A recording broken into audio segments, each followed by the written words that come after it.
할렐루야. 11월 5일 수요일 매일 성경 묵상입니다. 오늘 말씀은 에스라 4장 1절에서 24절의 말씀입니다.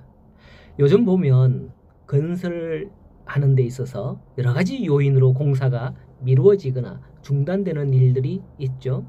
특히 민원 들어간다. 이게 민원이라는 게 참 무섭습니다.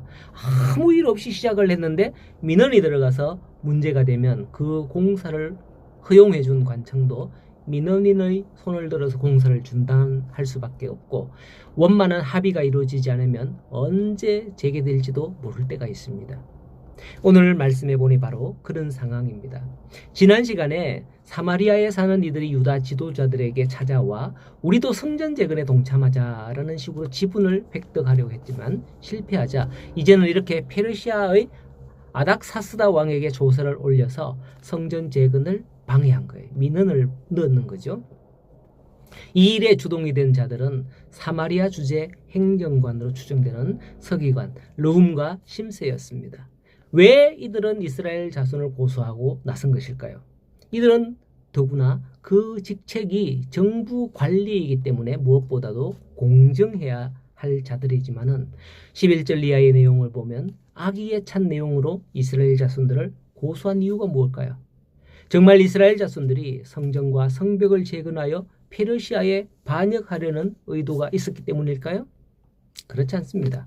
이들이 이스라엘 자손을 고소하는 데 앞장선 것은 그들이 사마리아인들에게 뇌물로 매수되었기 때문이죠.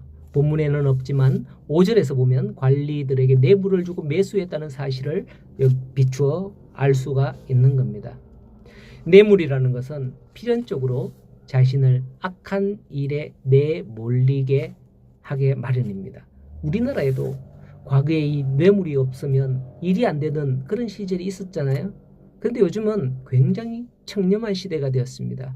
대부분 관급 봉사에서는 이런 일을 뇌물 같은 거 절대 줄 수가 없어요. 옛날엔 경찰 교통단속에 걸리면 면허증 뒤에 5,000원짜리 탁 숨겨서 딱 주면 딱 받고 보고는 5,000원만 싹 챙기고 면허증은 다시 탁 주죠. 그런 때가 있어서 저도 한번 그랬는 기억이 나는데 미안합니다. 얼굴이 빨개지지. 자, 어쨌든 과거에는 이 뇌물이라는 게 없을래야 없을 수 없고요. 그런 시대였었어요.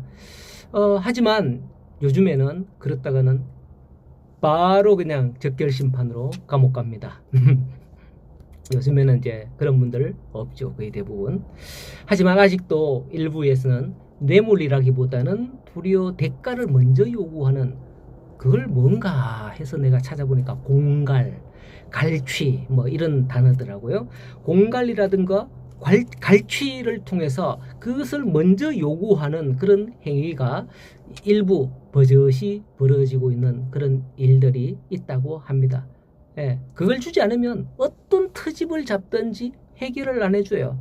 이게 완료 이런 걸 안 해줘요. 아마 사업하는 분들이 많이 겪어봤을 거예요. 어쩔 수 없이 술값, 회식비 뭐 이런 걸 줘야 되는 그런 아직도 일부 사기업이나 이런 데에서는 있죠. 어쨌든 뇌물을 대가로 받은 르훔과 심세는 그들의 신분이 서기관이라는 행정관임에도 불구하고 공정하지 못한 행위를 하게 되는 거예요. 뇌물은 아무리 작은 것이라 할지라도 우리의 양심을 마비시키고 그릇된 길로 행하게 하는 거죠.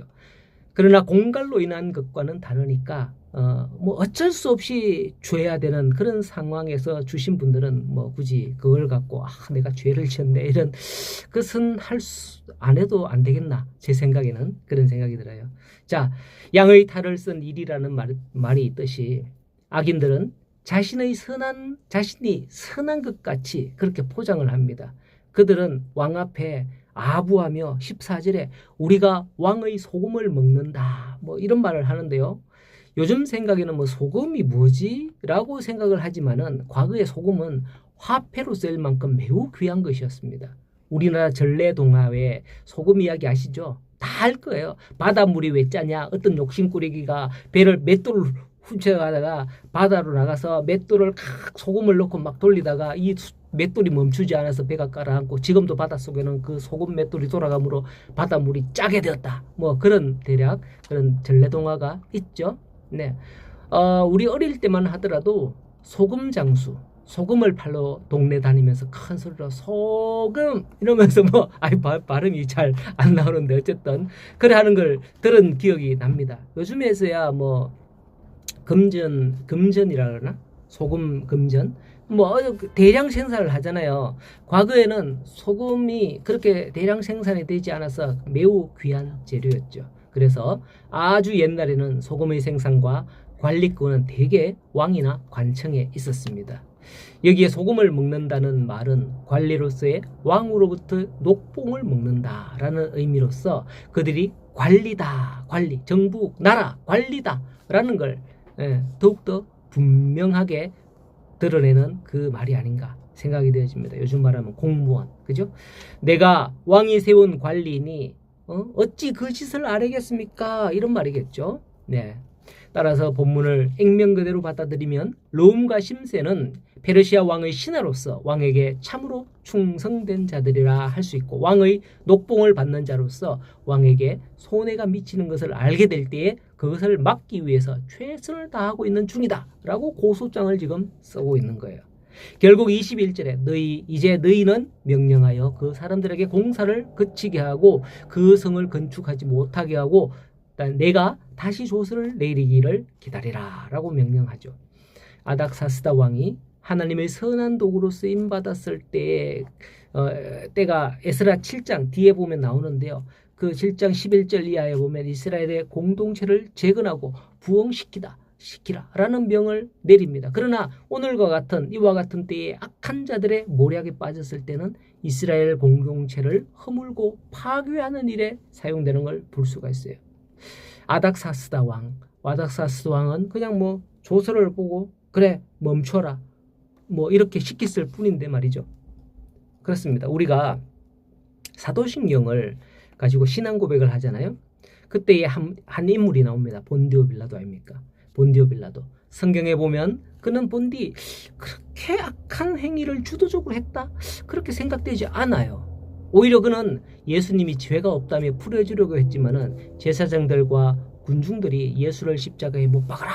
그 압박에 못 이겨서 예수님을 십자가에 못 박도록 내어준 걸로 나오죠. 그로 인해서 사도들의 신앙 고백에서 그의 이름이 언급되며 영원히 저주받는 인물이 되는 거예요. 그렇습니다.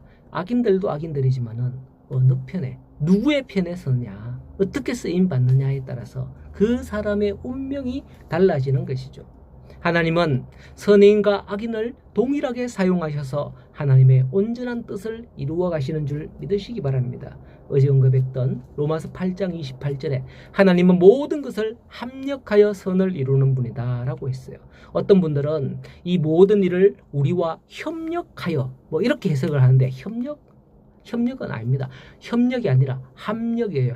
합력과 협력은 달라요. 합력은 수입, 지출, 플러스 마이너스에서 얼마의 이익이 남느냐와 같은 그런 이치로 계산되는 단위예요. 하나님은 이익, 즉 선이 되게 한다는 거예요. 그 플러스 마이너스를 합쳐서 선이 되게 한다. 선과 악을 합쳐서 선한 일을 이루신다라는 뜻이죠. 모든 것을 합력하여 선을 이루시는 분이다 라는 거예요.